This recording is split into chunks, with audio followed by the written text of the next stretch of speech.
அன்றைய மார்கழி மாதம் சிறப்புகள். மார்கழி மாதம் கோலத்திற்கு தும்பைப்பூ பூசணிப்பூ பறித்தது. கோலத்திற்கு செங்கல் பொடி அரைத்தது. குளிரில் நடுங்கியபடியே கோவிலுக்கு செல்வது. மார்கழி மாதத்தில் கோவிலில் பஜனை பாடுவது. அங்கே பார் கொக்குகள், அவற்றை பிடிப்போம்.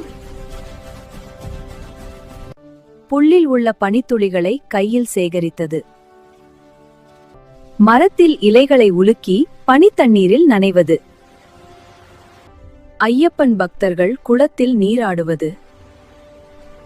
மார்கழி மாதத்தில் காட்டுக்குள் காளான் முளைக்கும். அதை சமைத்து சாப்பிட்ட சுவையே தனி. தன் வீட்டு கோலத்தை பார்த்துவிட்டு அண்ட வீட்டுக்கும் சென்று என்ன கோலம் எவ்வளவு கலர்னு பார்ப்பது. இன்னும் எவ்வளவோ சொல்லிட்டே போகலாம். தொடர்ந்து இந்த மாதிரி கதைகளை கேட்க பொன்மொழிகள் சேனலை சப்ஸ்கிரைப் பண்ணுங்கள்.